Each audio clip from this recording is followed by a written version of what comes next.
We are fighting the fake news. It's fake, phony, fake. These completely fabricated stories surprisingly managed to convince very large audiences. A shockingly high percentage of Americans believe President Obama intentionally spied on Donald Trump and members of his campaign.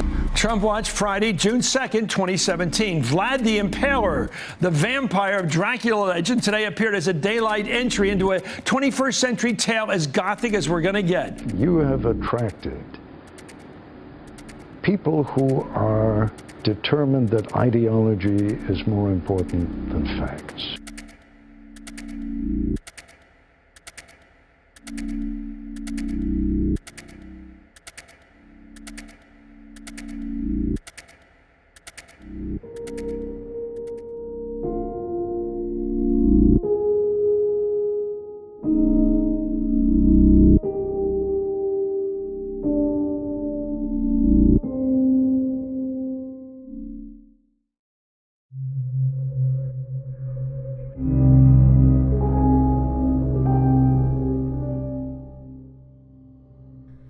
The voice came from an oblong metal plaque, like a dulled mirror, which formed the part of the surface of the right-hand wall.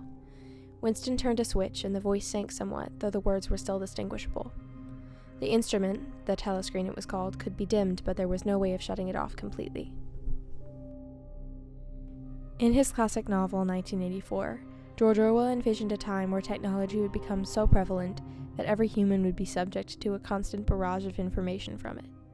He also foresaw the misuse of said technology and the weaponization of information to influence the general public for the benefit of those in power. The horrible thing about the 2 Minutes Hate was not that one was obliged to act a part, but on the contrary that it was impossible to avoid joining in.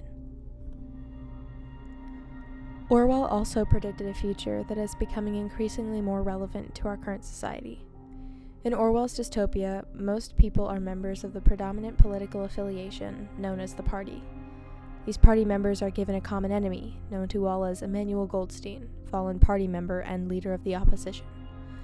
This adversary helps unify members of the party, and their loathing for the man is renewed during a routine ritual known as the 2 Minutes Hate, in which all members gather together and share an irresistible bonding rage.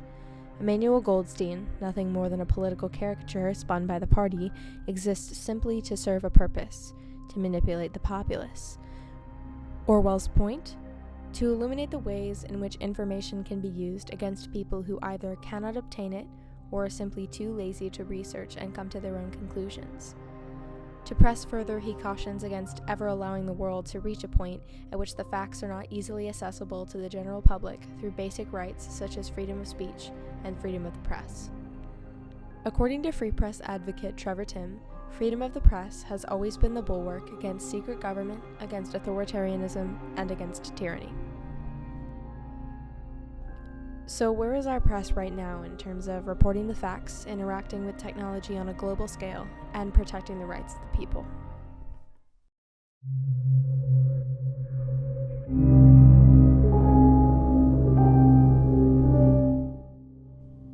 A recent study revealed that American adults spend more than 11 hours per day watching, reading, listening to, or simply interacting with media.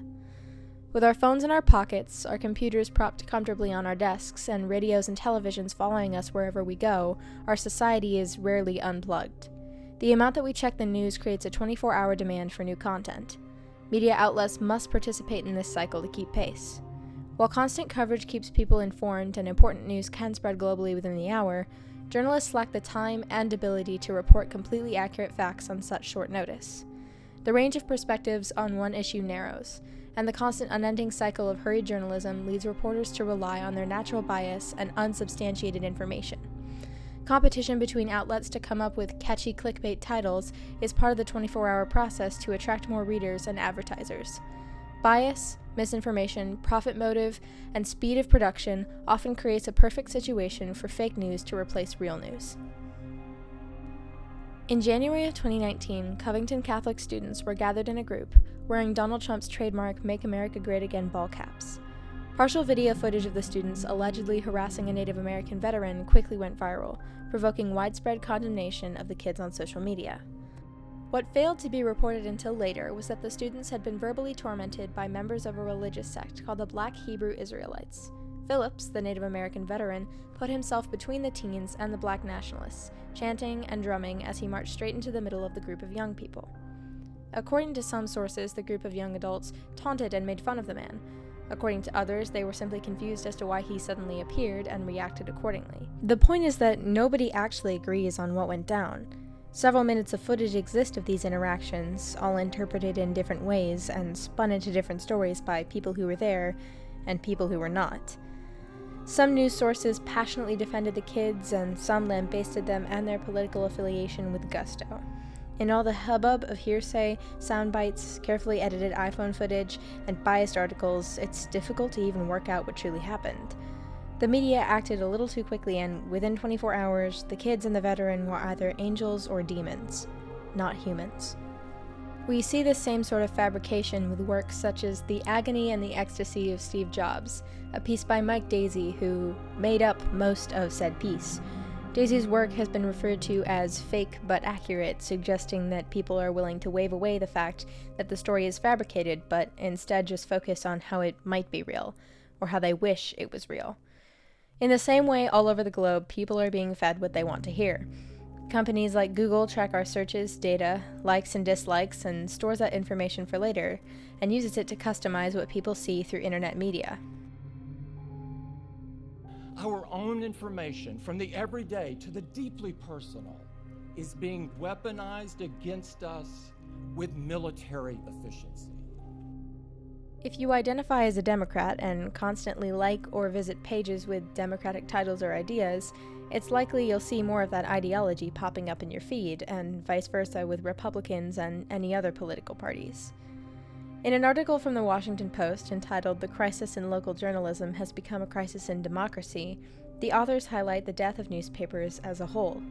The amount of journalists and reporters in general are dwindling.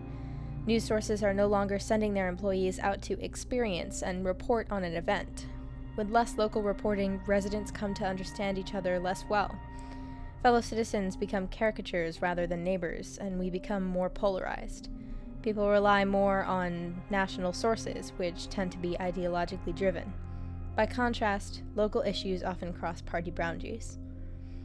Media no longer exists in the pursuit of truth and concrete facts.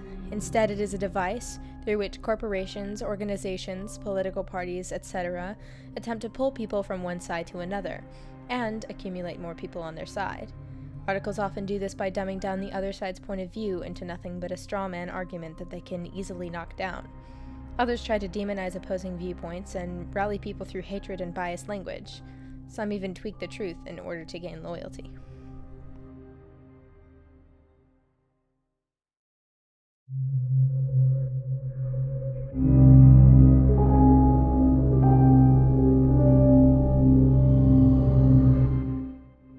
"1984 exists to warn us of the pitfalls of power when it controls information. A future where we are at the mercy of those who have indoctrinated us awaits unless we keep ourselves informed. The 24-hour news cycle may be our society's greatest downfall. In a perfect world, news sources would find merit in producing higher quality stories rather than a larger quantity of them, but that isn't the case. The general public will have to back better journalism on a global scale. Until then, individuals must be informed. The more you know, the less susceptible you are to manipulation.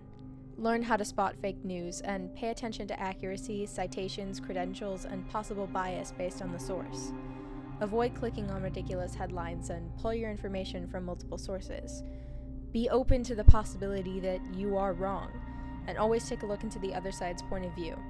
Use websites that offer a factual, non-biased approach to reporting media, and encourage those around you to think critically about the information they're absorbing. Then, maybe, just maybe, 2019 won't be like 1984.